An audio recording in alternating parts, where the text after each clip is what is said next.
Malshiras Pandharpur plot क्रमांक 7 वर लावण्यात आलेली पुणे पंढरपूर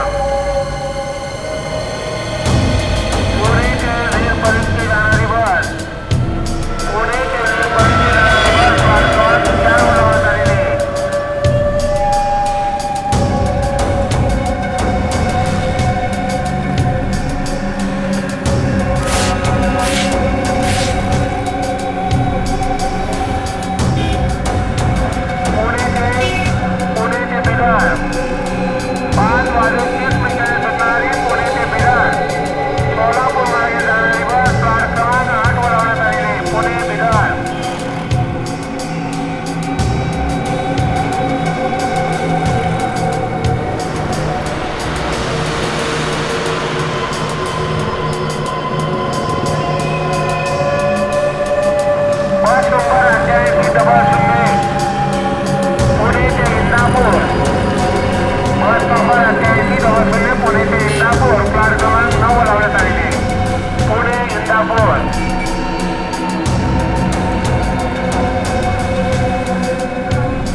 हाथ फिर उधर है। क्या चाहिए? ए, पाँव चुराती पैसे नहीं है? कहाँ से? CID HELP help. CID help किसने लिखा है ये तुम्हारी कलाई पर? हैं? किसने लिखा है? किसने? श्रेया जरा बात करो इससे, लगता है ये बहुत डरी हुई है। सर देखो, अगर तुम हमें कुछ बताओगी नहीं तो हम तुम्हारी मदद नहीं कर पाएंगे। डरो मत, जो भी है सब सच सच बता दो। कौन हो तुम? तुम्हारा नाम क्या है? तुम चोरी क्यों कर रही थी?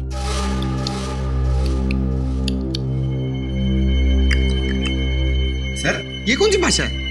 ओह सर ये तो अफ्रीकन भाषा है। चुप रहो। देखो ऐसे चुप मत बैठो, बताओ हमें कौन हो तुम, कहां से आई हो? ये जो लिखा है ना CID, हम हैं CID। कुछ समझ में रही है या नहीं? सर लगता है इसे भूख लगी है। हाँ पहले कुछ खाना खिला दे इसे। हाँ ले जाओ इसे। चलो तुम मेरे साथ चलो, चलो आराम से। अरे क्या हुआ इसे? जल्दी से हॉस्पिटल ले जाओ। हाँ सर। पंकज तुम जाओ साथ में, संभल के उठो, संभल के। कमाल है सर, इस लड़की के हाथ पे लिखा हुआ है CID हेल्प और ये खुद तो कुछ बोल ही नहीं रही है। सचिन, ये CID हेल्प उसकी जो कलाई पर लिखा है ना, वो किसी और ने लिखा है, किसी और ने। ये तो बेचारी हिंदी तक बोलना नहीं जानती। सर इसके हाथ पे जिसने भी ये सब लिखा है वो जरूर हमसे कोई मदद चाहता है। जल्दी से जल्दी पता लगाना पड़ेगा कि ये सारा माजरा क्या है। लेकिन कैसे सर? एक काम करते हैं, जिस बस स्टॉप पर ये लड़की इस दुकानदार से मिली थी उसी बस स्टॉप से पूछताछ शुरू करते हैं।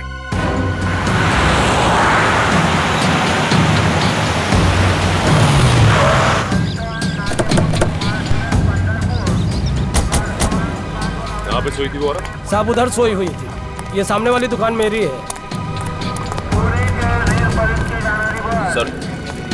सर हो सकता है उस औरत को किसी ने इस बस स्टैंड पे लाके छोड़ दिया। हो सकता है। उन पैसेंजर से पूछो जो रात को यहाँ पे सोए हुए, उनमें से जरूर किसी न किसी ने उस औरत को देखा होगा यहाँ। सर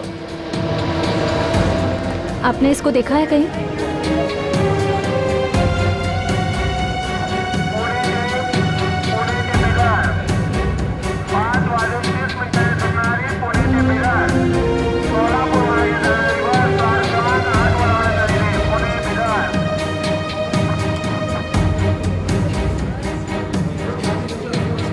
इस औरत को यहाँ पे बस स्टॉप पे देखा आप लोगों ने? मैंने तो नहीं देखा, पर एक भिखारी यहाँ सोता है रात को, शायद उसने देखा होगा। बताओ कहाँ है? आइए सर, यही है वो आदमी। भाई साहब, इस औरत को आपने यहाँ पे बस स्टॉप पे देखा था क्या? हाँ देखा ना साहब, इधर ही जमीन पे लेटी थी।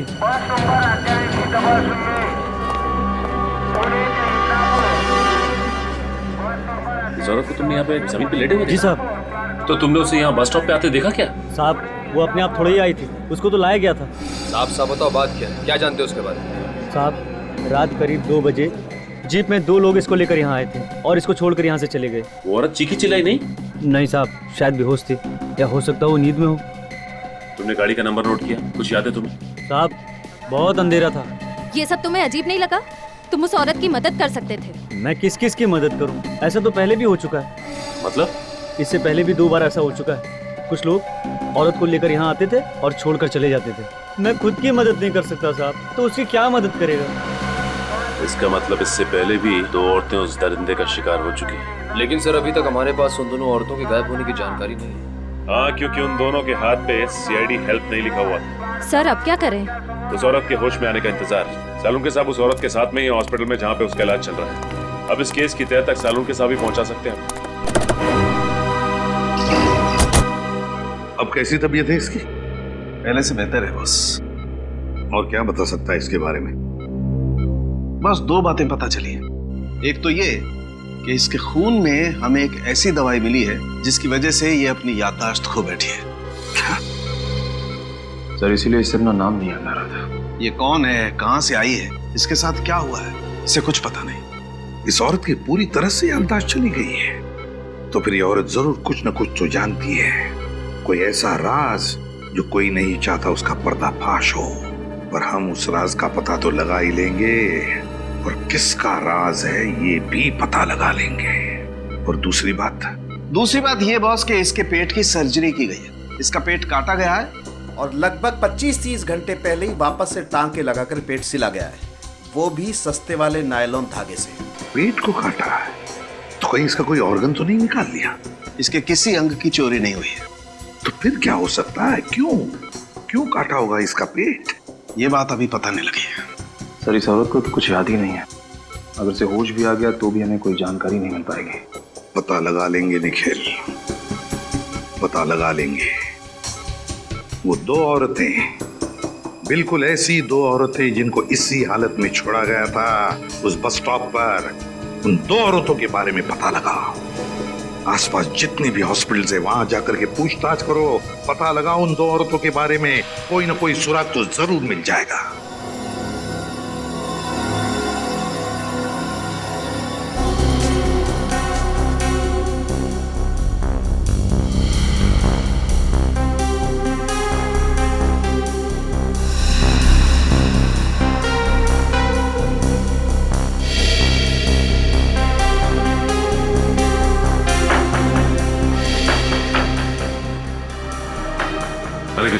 सर यहाँ तो कुछ नहीं पता चला। एक ही हॉस्पिटल बचा हुआ है अब, सिटी हॉस्पिटल। वहां चल के देखते हैं। सर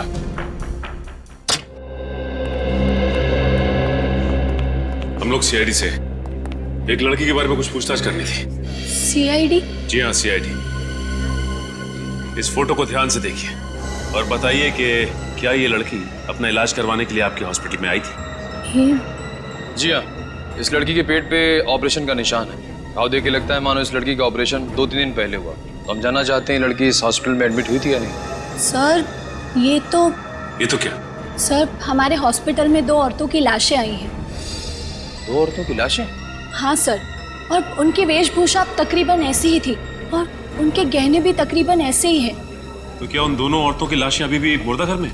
हाँ सर, उन दोनों लाशों की शिनाख्त करने अभी तक कोई नहीं आया है, इसलिए वो दोनों लाशें मुर्दाघर में ही है। ठीक है, तो इन दोनों लाशों को हम देखना चाहेंगे। ठीक है सर, मैं अभी मॉर्ग के इंचार्ज को बुला देती हूँ। हेलो, आप जल्दी से लॉबी में आ जाइए, CID वाले आए हैं। सर वो आ रहे हैं।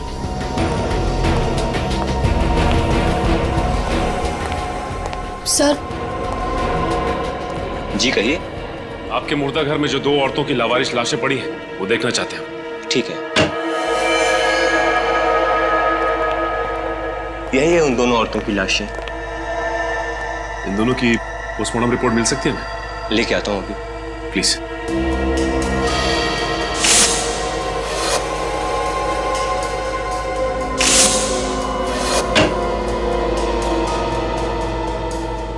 ये रही रिपोर्ट। निखिल, ये देखो, पोस्टमार्टम रिपोर्ट में लिखा गया है कि इनके पेट में जो घाव है वो ऑपरेशन की वजह से नहीं है। और जिस डॉक्टर ने पोस्टमार्टम किया है उसका भी यही कहना है कि इनका ऑपरेशन नहीं किया गया है। मतलब सर इनके शरीर से कोई भाग, कोई ऑर्गन निकाला नहीं गया। मतलब ये केस इलीगल ऑर्गन ट्रांसप्लांट का नहीं है, मामला कुछ और ही है। सर अगर इनके शरीर से कोई भाग निकाला नहीं गया है तो फिर इनका पेट काटा क्यों, वापस सिलवाया क्यों गया होगा? यही तो मैं भी सोच रहा हूँ निखिल। ये देखा तुमने, ये जो सिलाई करने के लिए धागे का इस्तेमाल किया गया है, ये देखो, ये सर्जिकल धागे बहुत ही घटिया क्वालिटी के हैं। तुम्हें याद है सालुंके साहब भी कह रहे थे कि गुड़िया के पेट पे जो टाके लगे थे उनमें भी इसी तरह के धागे का इस्तेमाल किया गया था। सर बस स्टैंड पे उस भिखारी ने बताया था कि उसने वहां पे 3 औरतों को देखा था। सर इसका मतलब हाँ, और वो तीनों औरतें यही हैं, 2 ये और तीसरी वो गुड़िया। ये तीनों की तीनों मुंबई के बाहर से आई हैं, किसी एक ही जगह से। सर मुंबई से बाहर से आई हैं एक जगह से, मतलब? ये नोटिस किया तुमने? ये देखो, इनकी फोटोज में साड़ी पहनने का स्टाइल, सजने संवरने का स्टाइल और गुड़िया के बात करने का स्टाइल, इन सबको देखकर लगता है कि ये तीनों औरतें मुंबई से बाहर से ही आई हैं, किसी एक ही जगह से। सर अगर ये तीनों औरतें मुंबई के बाहर किसी एक जगह से आई हैं तो इनके बारे में पता कैसे चलेगा? पता चलेगा निखिल, पता चलेगा। हर बस स्टॉप, हर रेलवे स्टेशन की खाक छाननी होगी, फिर पता चलेगा। नहीं साहब, मैंने तो नहीं देखा। पक्का? इस तरह के कपड़े पहने हुए कहीं? नहीं सर, यहाँ नहीं। नहीं साहब, यहाँ पर आसपास कहीं पे भी? देखिए, इस तरह के कपड़े पहने हुए कोई भी औरत आसपास दिखाई देती है तो आप प्लीज मुझे इन्फॉर्म कीजिए। ये मेरा कार्ड है, इस पे मेरा नंबर लिखा हुआ है, फोन कीजिए प्लीज।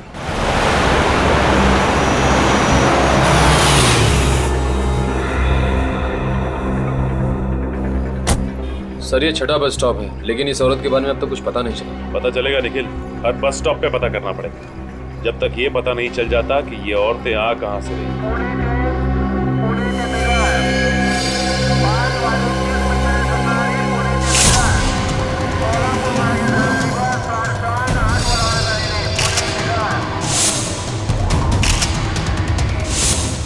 वो देखो, उस औरत ने भी ऐसे ही कपड़े पहन रखे। हाँ सर।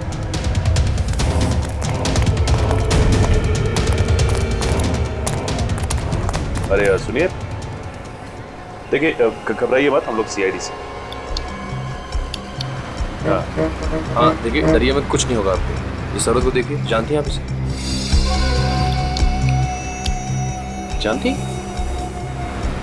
अच्छा ये बताइए कि आपका नाम क्या है, कहाँ से आई हैं आप? नीलगिरी के जंगले।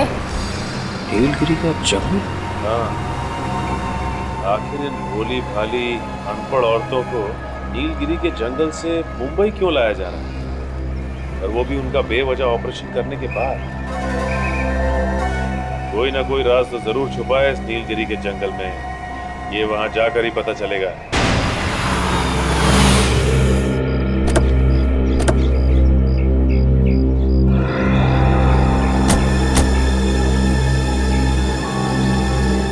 अरे इन गांव वालों का स्वागत करने का तरीका बड़ा अजीब है।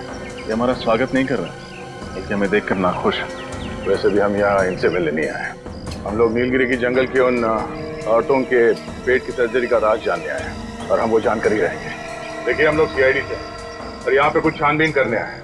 आप लोगों को हमसे डरने की कोई जरूरत नहीं है। डरना तो आपको पड़ेगा शहरी बाबू, और इधर से जाना भी होगा। ये धरती हमारी कर्म भूमि है, हमारी धर्म भूमि है। यहाँ पर किसी गैर इंसान को हम आने नहीं देंगे। काश हम लोग आपकी बात मान सकते हैं, लेकिन सीआईडी ना ही अपने आगे बढ़ाए हुए कदम पीछे लेती है, और ना ही हमें तहकीकात करने से कोई रोक सकता है। अगर आप लोगों ने कोई हरकत की तो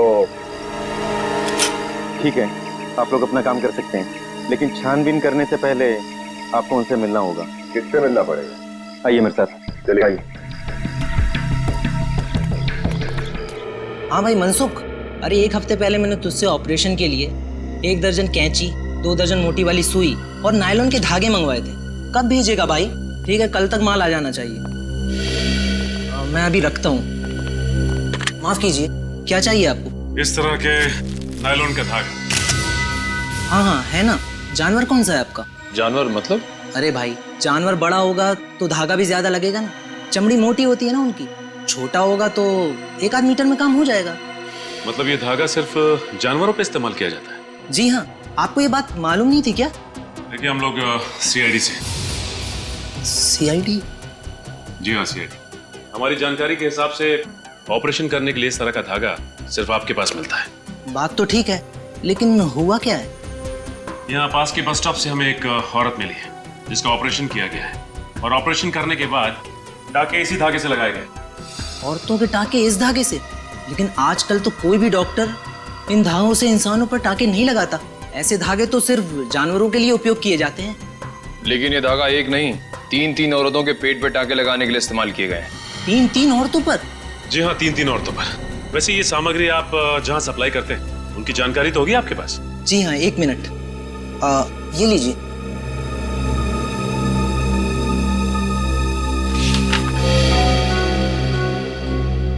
सर, ज्यादातर ऑपरेशन का सामान बड़े बड़े क्लिनिक और सरकारी हॉस्पिटल में भेजे गए हैं। सर, ऐसे हॉस्पिटल तो कानून का पालन करते ही होंगे। हाँ, वो तो ठीक है, लेकिन निखिल, लेकिन ये देखो, बहुत से दवाखाने हैं जिनका लाइसेंस नंबर नहीं लिखा गया है यहाँ पे। इसका मतलब ये डॉक्टर्स गैर कानूनी तरीके से डॉक्टरी कर रहे हैं। सर, हो सकता है सर, लेकिन इस रजिस्टर में उनका नाम है, पता नहीं है। क्या चल रहा है? हाँ? चल क्या रहा? जिन दवाखानों का लाइसेंस तक नहीं है आप उन्हें माल सप्लाई कर रहे हैं, और जिनको माल सप्लाई कर रहे हैं उनका पता तक नहीं है आपके पास। वो क्या, आपसे तो बाद में निपटते हैं। उससे पहले शहर के जितने भी दवाखाने हैं जिनका लाइसेंस नहीं है वहां पे छापा मारते हैं, वहीं से कुछ ना कुछ पता चलेगा। देखो रामू, ये कोई आम खांसी नहीं, टीबी वाली खांसी है। अगर सही समय पे मेरे पास नहीं आते तो 15-20 दिन के लिए अस्पताल की खटिया पकड़नी होती। ये दवा लो, सुबह शाम खाने के बाद ले लेना, ठीक हो जाओगे। जी। नमस्कार। छुट्टन, मैं ना कहता था, दद्दू बिल्कुल सही कहते थे, डॉक्टर भगवान का रूप होता है। बड़े भैया, आप सही कह रहे हैं। दाम जैसे गरीबन के लिए डॉक्टर बाबू कितना कुछ नहीं करते। नहीं भाई, ऐसी कोई बात नहीं। भगवान का दिया हुआ सब कुछ है हमारे पास, इसलिए जन सेवा करते हैं। बताइए, आप दोनों में से कौन बीमार है? अब बीमार तो कौनो नहीं है डॉक्टर साहब, अब बस थोड़ा सुख सुविधा का बंदोबस्त हो जाए, आपका कृपा हो जाए। मैं समझा नहीं। छुट्टन, क्या है डॉक्टर साहब के औरत का पेट का ऑपरेशन करवाना है। ऑपरेशन? औजार वगैरह तो है, बस ऑपरेशन कर दीजिए। देखिए, मैं ऑपरेशन नहीं करता, मगर आपके पास अगर कोई डॉक्टर है तो मैं अपना ऑपरेशन थिएटर भाड़े पे दे सकता हूँ। साहब, डॉक्टर तो हमारा कोई नहीं है, एक मित्र है हमारे, लेकिन क्या है कि डॉक्टरी का लाइसेंस नहीं है उनके पास। चलेगा? चलेगा। यहाँ पे जो भी डॉक्टर ऑपरेशन करता है उसके पास लाइसेंस नहीं रहता। तो मतलब कोनो टेंशन वेंशन नहीं है? ये कोई नई बात नहीं है, हर महीने एक आध पार्टी आ जाती है ऐसा ऑपरेशन करने। अच्छा, महीने में कौन कौन आता है, कुछ बताएंगे क्या? तुम्हें क्या लेना देना उसे? ऑपरेशन करवाना है तो बोलो, 1 घंटे के 20,000 रुपए। 20,000? बड़े भैया, डॉक्टर बाबू को कितने साल का सजा होगा हवालात में? यही तकरीबन 20 साल का तो होगा। 20 साल? डॉक्टर बाबू क्या बकवास कर रहे हो तुम?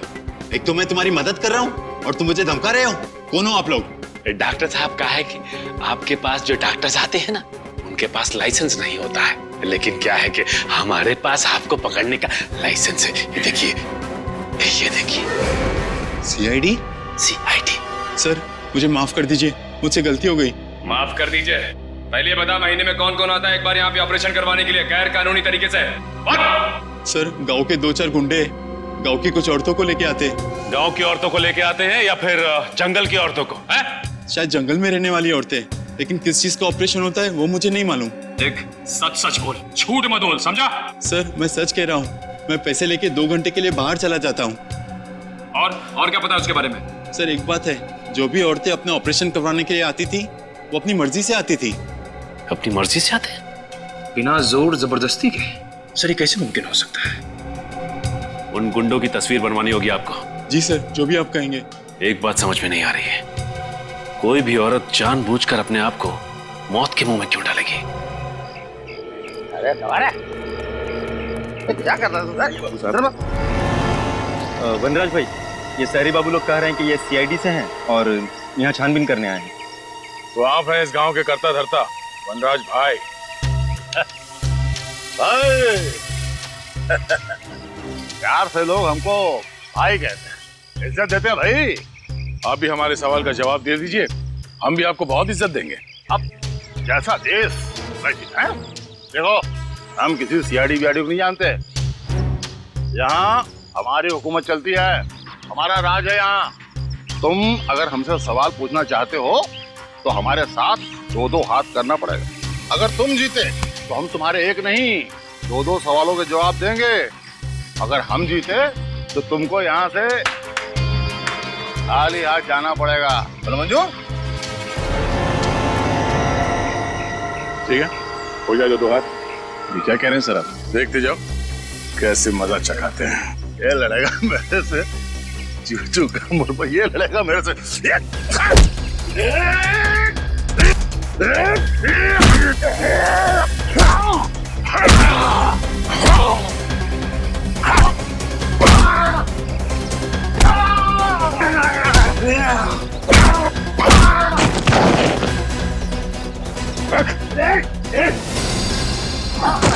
अब मेरे सवालों का जवाब देगा हाँ, या और खातिरदारी करो तेरी? बस आपके जाएगा कहाँ?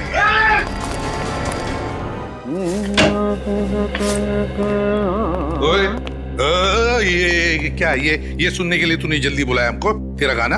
अरे गा नहीं रहा हूँ बॉस, गुनगुना रहा हूँ। दोनों में फर्क होता है। और बुलाया मैंने आपको इसलिए ताकि आपसे ये सुन सकूं, वाह सालुखे कुछ बात है तुझमें। वाह सालुखे कुछ बात है तुझमें, ऐसे मैं कहूँ? हाँ। क्यों? तूने ये पता लगाया कि इन औरतों के ऊपर ये जो सर्जरी के निशान है वो क्यों है?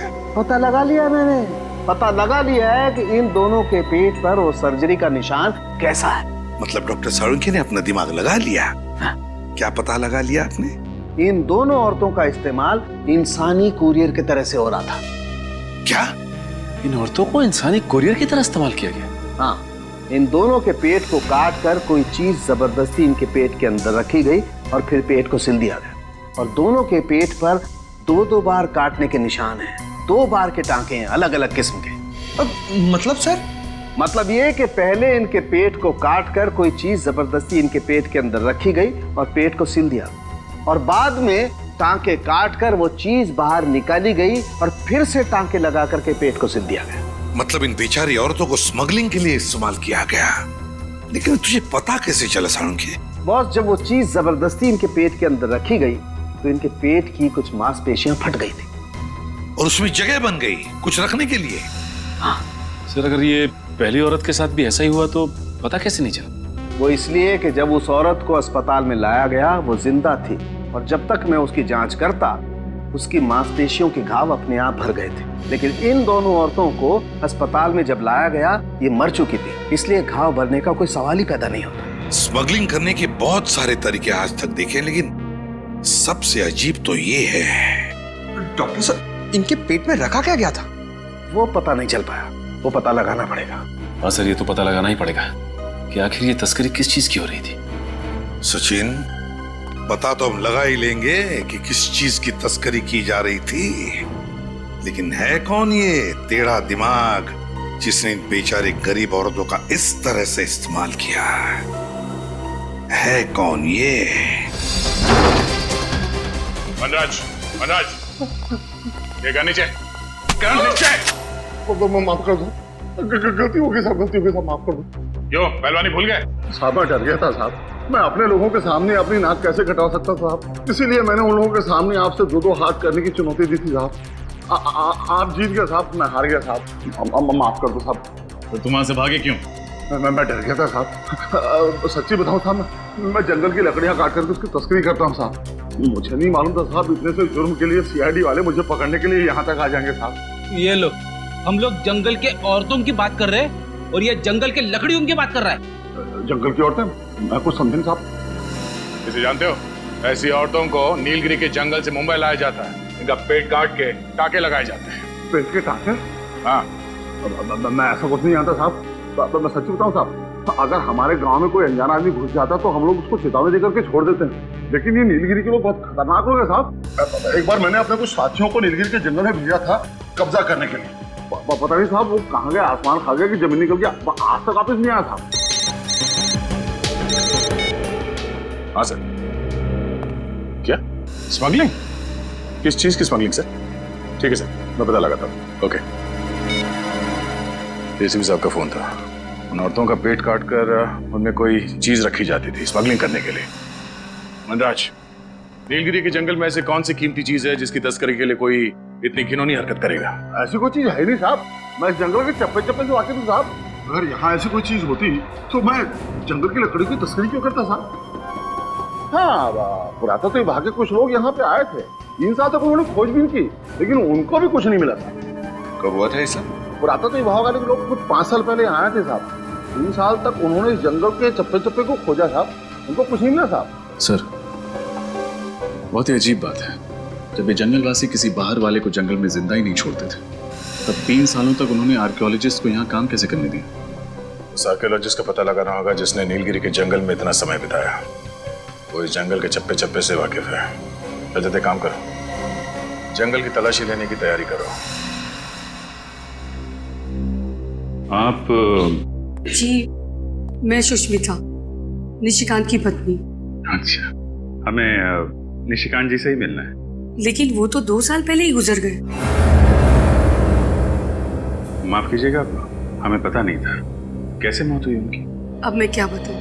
निशिकांत नीलगिरी के जंगलों में कुछ अमूल्य वस्तु की खोज करने गए थे। 3 साल वहाँ पर रहे भी, पर उन्हें वहाँ पर कुछ नहीं मिला। पर जब लौटे तो बहुत खुश थे। इतनी मेहनत के बाद उन्हें कुछ मिला नहीं, फिर भी वो खुश थे। क्यों? क्योंकि सरकार ने उन्हें आर्कियोलॉजी के लिए नेशनल प्राइड अवार्ड देने का फैसला लिया था और उन्हें कुछ सर्टिफिकेट और मेडल भी मिलने वाले थे। पर जब वो अवार्ड फंक्शन से लौट रहे थे तब उनकी गाड़ी का एक्सीडेंट हो गया। उसमें आग लग गई और उसमें निशिकांत भी जलकर मर गए। किसी ने सोचा भी नहीं होगा कि ऐसी मौत हो जाएगी उनकी। जी, मुझे पता था और ये बात निशिकांत को भी पता थी। मैंने कई बार निशिकांत को समझाने की कोशिश की, लेकिन उन्होंने मेरी एक भी नहीं सुनी। और निशिकांत जी जानते थे कि उनकी मौत होने वाली? जी, आखिर नीलगिरी के जंगल के अभिशाप से कब तक बचे रहते वो? ये कैसी बातें कर रही हैं सुष्मिता जी? आप इतनी पढ़ी लिखी होकर आप श्राप, अभिशाप, ऐसी बातों पे यकीन रखती हैं? मुझे ज्ञान है, तभी तो विश्वास है। उस खौफनाक अभिशाप के मुताबिक उस जंगल वासियों के अलावा जो भी कोई उस जंगल में घुसने की कोशिश करेगा तो नीलगिरी जंगल के देवता उस पर क्रोधित हो जाएंगे और उसे कभी क्षमा नहीं करेंगे। आग की बारिश करके नीलगिरी जंगल के देवता उस पापी को जलाकर राख कर देंगे और निशिकांत की मौत भी जलने से हुई है। ये आपका अंधविश्वास है सुष्मिता जी। इस हकीकत के बारे में निशिकांत ने खुद रिसर्च करके पता लगाया था और ये आज की बात नहीं है, हजारों साल पहले की बात है।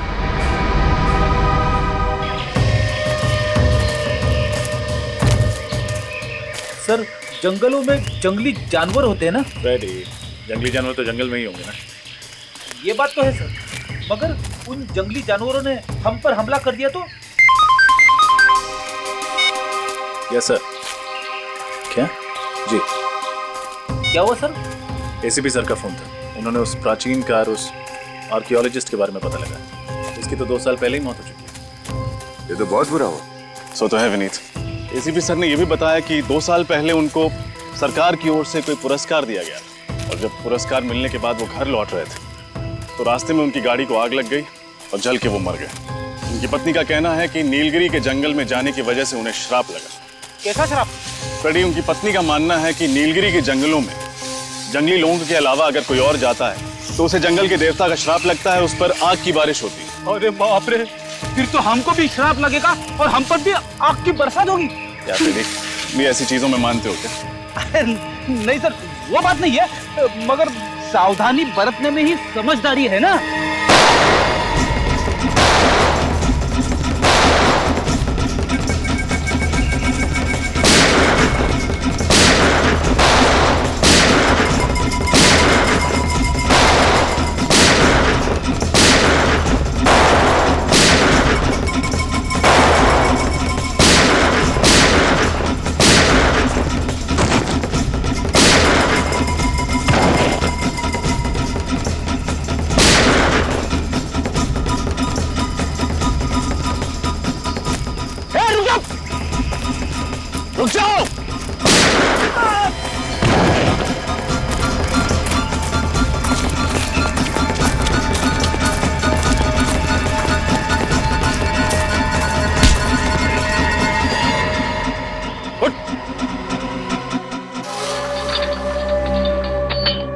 मैं आखिरी बार पूछ रहा हूँ, बता क्यों मारना चाहते थे हमें? अरे यार, ये कब से टाक टुक किए जा रहा है? सरल सीधी हिंदी भाषा नहीं आती क्या? आप लोग कौन हैं और इसे बांध के क्यों रखा है? आप कौन हैं और हमसे ये क्यों पूछ रहे हैं? मैं नीलगिरी के जंगलों का मास्टर जी हूँ। 5 साल पहले जब आर्कियोलॉजिकल डिपार्टमेंट यहाँ आया था तब मैं यहीं रुक गया था ताकि इन लोगों के तौर तरीकों को सीख सकूं और इनकी मदद कर सकूं। तब तो आप इसकी भाषा भी जानते होंगे? जी हाँ, थोड़ी बहुत जानता हूँ। मगर आप लोग कौन हैं? हम लोग CID से। इस आदमी ने हम पर गोली चलाई थी, इसलिए इसे गिरफ्तार करना पड़ा। ओह, क्या आप इससे पूछ सकते हैं कि इसने हम पर गोली क्यों चलाई थी और किसके कहने पर चलाई थी? जी, मैं कोशिश करके देखता हूँ।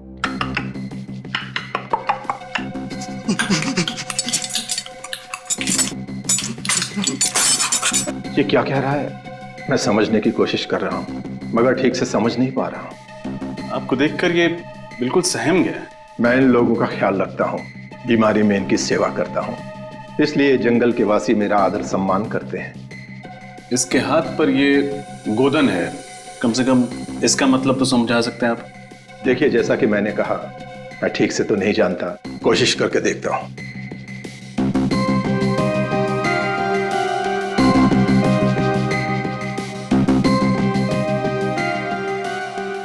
इस पर पौराणिक भाषा में ये लिखा है, जिसका मतलब ये है कि ये आदमी जंगल के देवता का सिपाही है और देवता द्वारा दी गई भेंट की रक्षा करना इसका कर्म और धर्म है। देवता का सिपाही सरकारी सिपाही पे गोलियां चलाता है? ये लोग इस जंगल को अपनी जन्मभूमि मानते हैं और इसकी सुरक्षा करना अपना कर्तव्य समझते हैं। इन लोगों का मानना है कि अगर बाहर का कोई इंसान इस जंगल में प्रवेश करेगा तो जंगल के देवता नाराज हो जाएंगे और उन पर आग की बारिश होगी। फिर आग की बारिश? आग की बारिश का मतलब क्या है? हो सकता है ये सब काल्पनिक हो, लेकिन इन लोगों का इस बात पर बहुत भरोसा है।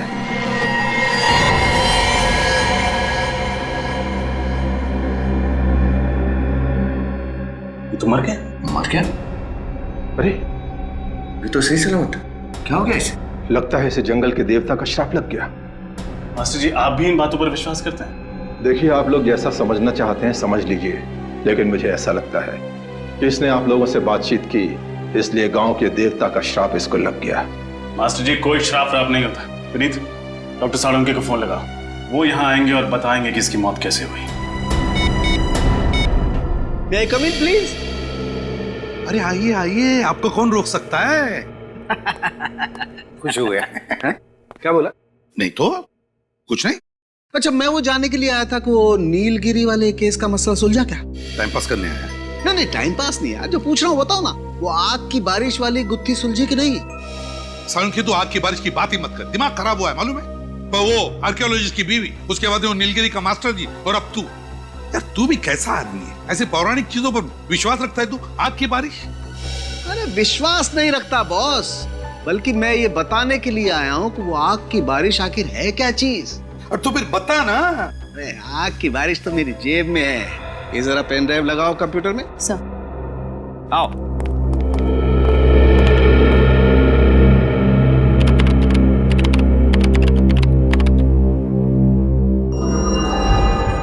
ये देखो बस, ये उल्का पिंड, जिन्हें आप उल्का तारा भी कह सकते हैं। मीटियोराइट्स और कॉमेट्स। एग्जैक्टली, अंग्रेजी में यही कहते हैं। बॉस, वैसे तो ये उल्का पिंड ब्रह्मांड में चक्कर लगाते रहते हैं, लेकिन कभी कभी धरती के गुरुत्वाकर्षण, ग्रेविटेशनल फोर्स की वजह से जब धरती की तरफ बढ़ने लगते हैं तो धरती के अंदर घुसने के लिए इन्हें धरती के वातावरण को चीर करके आना पड़ता है। और ऐसा करने के लिए इन गुरुत्वाकर्षण की वजह से इसमें एक जबरदस्त घर्षण होता है, जिसकी वजह से इनका तापमान बढ़ जाता है। कभी कभी तो इनका तापमान 10,000 डिग्री सेल्सियस से भी ज्यादा हो जाता है।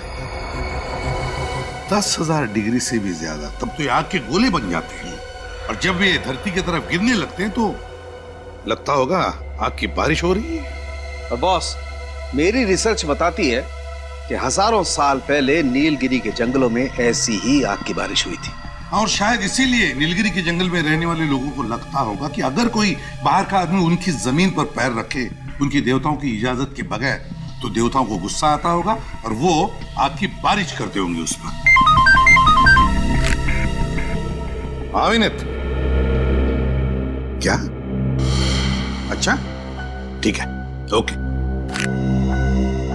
यार साळुंखे, तूने तो कमाल का रिसर्च कर दिया यार। तुझे तो गिफ्ट देनी पड़ेगी। हाँ दो, जरूर दो। आजा आजा। साळुंखे, तुझे मैं नीलगिरी के जंगल की सफर करवाता हूँ। नहीं नहीं, मैं नीलगिरी के जंगलों में क्या करूंगा? नहीं बॉस, मैं अपनी लैब में ठीक हूँ यार। अबे डरता क्या है? वहां कोई आग की बारिश वारिश नहीं होने वाली है। फिर भी यार साळुंखे, वहां पर एक नीलगिरी वासी की मौत हुई है हमारे लोगों की आंखों के सामने, और मैं चाहता हूँ कि तू वहां चले जाए। ओह अच्छा अच्छा, तुम नहीं आओगे?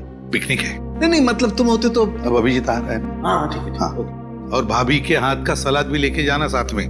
भाभी का नाम नहीं लेना यार। हाँ समझा? अच्छा क्या यार, फंसा देते हो तुम लोग यार।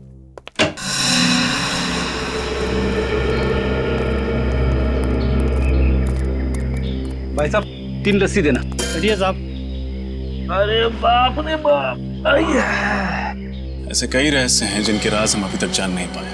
आखिर ये सब कर कौन रहा है, और ये सब करने के पीछे उसका मकसद क्या है? जंगल में रहने वाले लोग बंदूकें लेके घूम रहे हैं, ये सब हथियार उनके पास आए कहाँ से? और सर ये बेचारे गांव वाले जंगल में कदम रखने से भी डर रहे हैं, इन्हें अपनी जान गंवाने का खतरा है वहाँ। आखिर ये नीलगिरी के जंगलों में चल क्या रहा है? और वो भगवान का आशीर्वाद, आखिर वो चीज क्या है जिसे ये लोग भगवान की भेंट समझते हैं? कोई बहुत ही खास, बहुत ही अनोखी वस्तु होगी जिसको इन जंगलवासियों ने कभी देखा नहीं, और कोई तो कारण है जिसकी वजह से इन जंगलवासियों को लगता है कि भगवान ने ये वस्तु खासकर उन्हीं के लिए भेजी है। और वो आदमी जिसे हमने जंगल में पकड़ा था, जंगल का सिपाही था। जंगलवासियों ने उसे उस खास भेंट की रक्षा के लिए तैनात किया हुआ था। मुझे लगता है ये जंगल वाले अनपढ़ हैं, नासमझ हैं। जरूर कोई आदमी है जो इनके दिमाग में चीजें डाल रहा है, लेकिन कौन? सर मुझे लगता है सब जानने के लिए हमें जंगल में छापा मारना चाहिए। हमें अपनी पूरी ताकत और पूरी तैयारी के साथ जंगल में जाना ही होगा। हाँ सर। मेरे दिमाग में भी यही बात चल रही है विनीत। जब तक हम उस जंगल की खाक नहीं छानेंगे तब तक ये राज राज ही रहेगा। लेकिन मुझे चिंता है जंगल में रहने वाले औरतों की, बच्चों की। छापा मारते वक्त कहीं उन्हें कुछ ना हो जाए। लो, आपको दे दो। कर दिया सत्यानाश। अब ये दही के पैसे कौन भरेगा? आप इस पर गुस्सा मत कीजिए, इसे जाने दीजिए, पैसे हम भर देंगे। लो, इन लोगों को भगवान का प्रसाद समझो जो आज तुम इनकी वजह से बच गए। मेरी तबीयत खराब है, मैं घर जाना चाहता हूँ। तबीयत ठीक नहीं थी, पहले बोलना चाहिए था ना। जाओ जाओ यहाँ से, नहीं तो और सामान का नुकसान करोगे। अरे जल्दी जा भाई। ये लड़का मुझे कुछ गड़बड़ लग रहा है। मैं देखते ही ऐसे चला क्यों गया? पीछा करते हैं इसका। रक्षा करनी होगी, रक्षा करनी ही होगी। अजीब आदमी दिखाई नहीं देता है क्या? माफ कीजिएगा।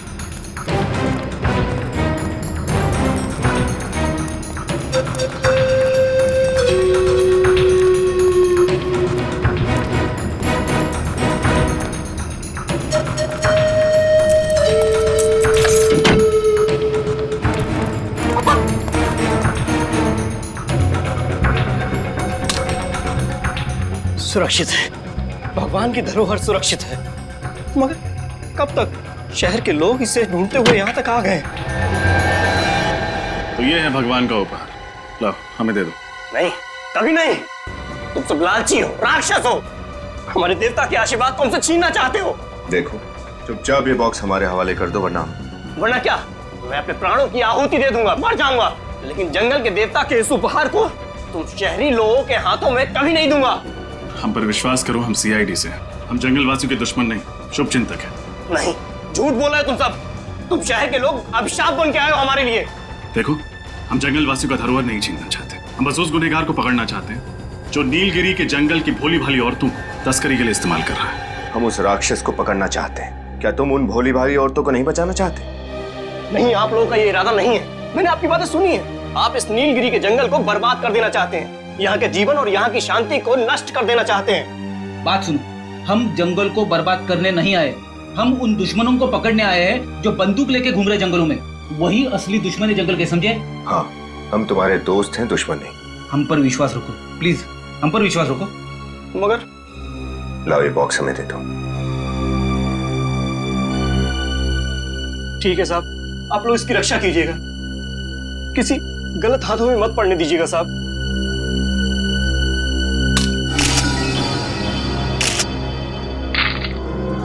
ये बैंगनी पत्थर, इसे तुम भगवान का उपहार मानते हो? इन बैंगनी रंग के पत्थरों को तुम भगवान की भेंट समझते थे?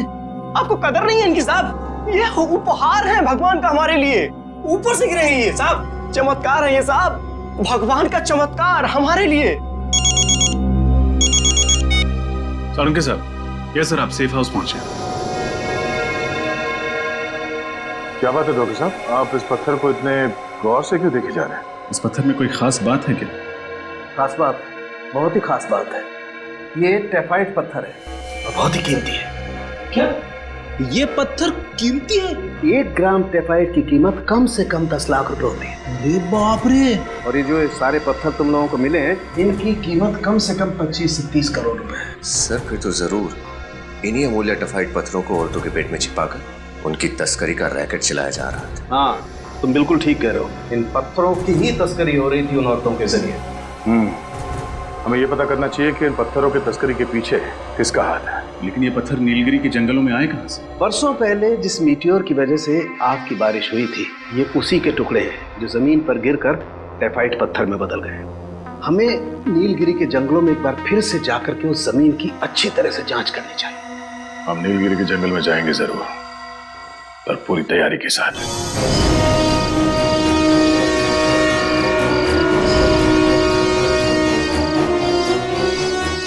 जो हरे रंग के आकार दिख रहे हैं वही जंगलवासी है। कहाँ सर? मुझे तो कोई दिखाई नहीं दे रहा। वो जो घर जैसी चीज है वहां देखो, तो आदमी दिखे। अरे हाँ, ये गॉगल तो बड़ा ही कमाल का है। अंधेरे में भी आदमी दिखाई देते। वे धीरे बोलना चाहिए, उन जंगल वासियों की सुनने की शक्ति बहुत तेज होती है।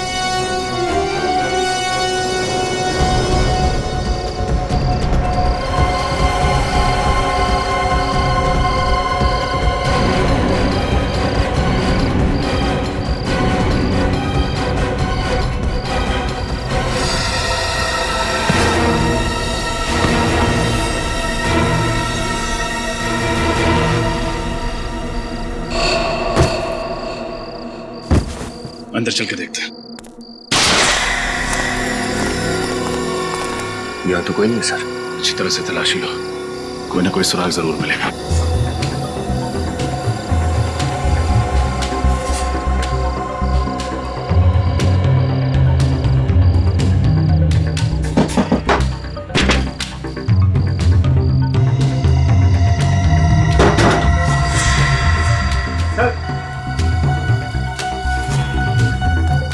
ये देखिए सर,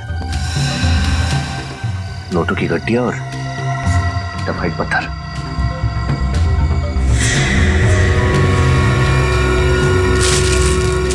इतने सारे टेफाइट के पत्थर, इनकी कीमत तो करोड़ों में होगी। ऐसा कौन हो सकता है जो नीलगिरी की अमूल्य अमानियत को चुराने की साजिश कर रहा है? लगता है कोई। अरे ये कौन है? खोलो इन्हें। गलती से जंगल में आ गए होंगे और जंगल वासियों ने इन्हें यहाँ जबरदस्ती बंदी बना के रखा होगा। पानी पानी पानी पानी पानी।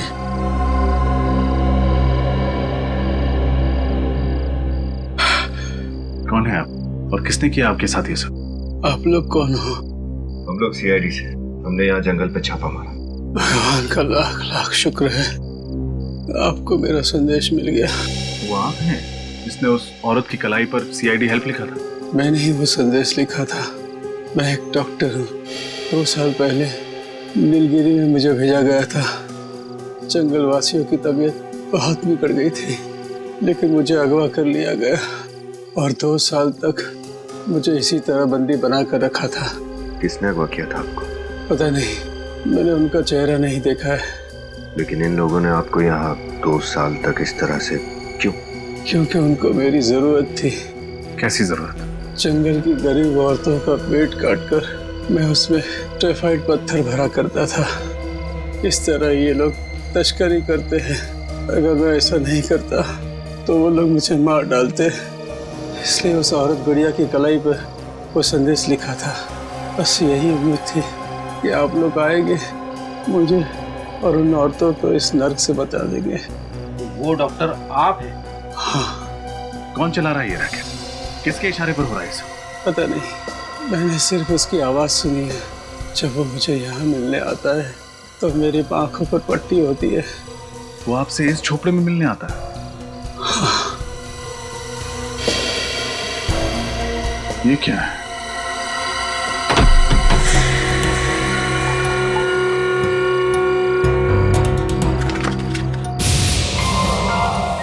सर्टिफिकेट।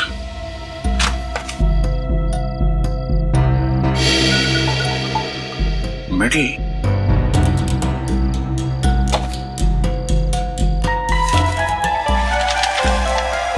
तो ये है, इसका हाथ है इस पूरे रैकेट के पीछे।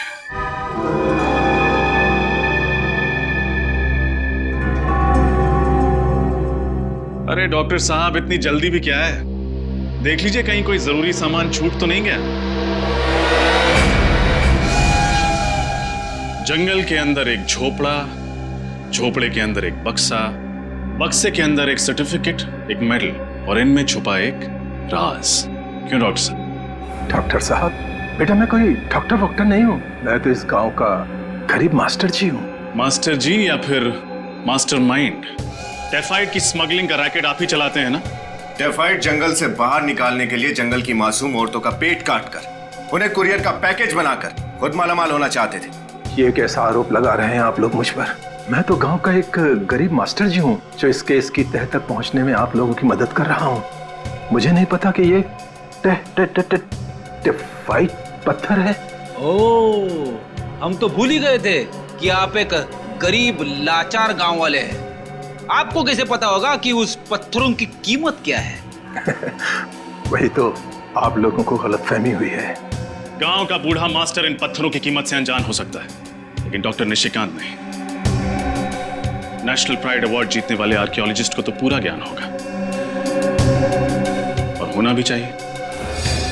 एक कदम भी आगे मत बढ़ाना वरना। जरा ध्यान से देखो डॉक्टर साहब, हमारे हाथ में बंदूक है, ये चाकू हमारा क्या बिगाड़ लेगा? ये कोई आम चाकू नहीं है। इस चाकू की धार पे मैंने जहरीले पौधे का लेप लगाया हुआ है। ये वही जहर है जिससे उस आदमी की मौत हुई थी? हाँ, उस आदमी के हाथ का टैटू देखते समय मैंने उसके हाथ में छोटा सा पिन चुभो दिया था जिसमें ये जहर लगा हुआ था।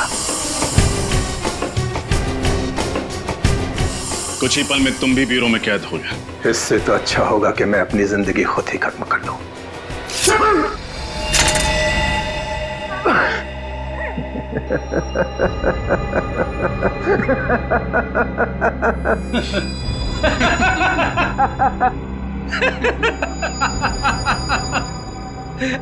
कोई प्रॉब्लम नहीं है डॉक्टर साहब। हमारे डॉक्टर सालुंके साहब ने जहर को बेअसर करने की दवाई दी है, एंटीडोट।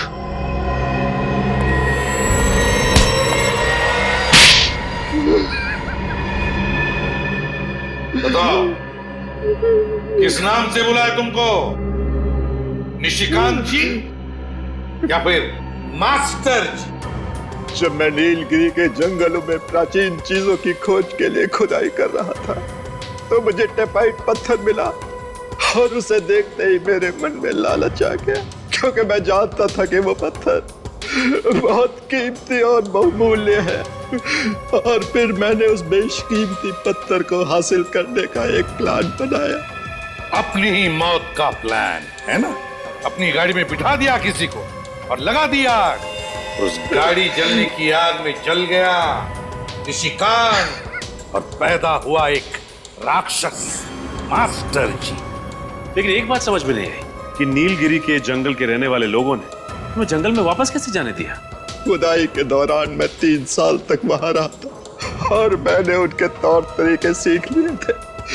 और जब मैं दोबारा वहां पहुंचा मास्टर जी के रूप में, तो मैंने उस बात का फायदा उठाया और उन लोगों की खूब सेवा की, जिससे वो लोग मुझ पर और ज्यादा भरोसा करने लगे थे। और उस भरोसे का गलत फायदा उठाया तुमने, टेफाइड की स्मगलिंग शुरू कर दी। लेकिन एक बात समझ में नहीं आई, स्मगलिंग करने के लिए क्या जरूरत थी? उन औरतों का पेट फाड़ने की और कोई तरीका नहीं था? हाँ, और कोई रास्ता नहीं था मेरे पास।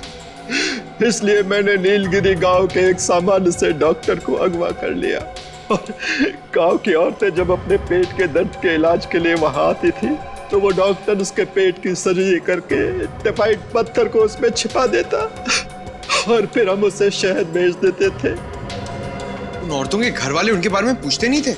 मैं उन्हें समझा देता कि वो जंगल के किसी जानवर का शिकार हो गई होगी और वो लोग आसानी से मेरी बात को मान लिया करते थे। और तुम्हारी इस गांव की क्लिनिक में पेट काट कर टाइफाइड पत्थर भरे जाते थे और जिस क्लिनिक में हम लोग गए वहां पे पेट काट कर ये पत्थर निकाले जाते थे, राइट? हाँ? पैसा पैसा पैसा, तुम्हारे इस पैसों की लालच ने न जाने कितनी निर्दोष औरतों की जान ली। इंसान के रूप में राक्षस और ऐसे राक्षस का अंत फांसी के फंदे पर ही हो।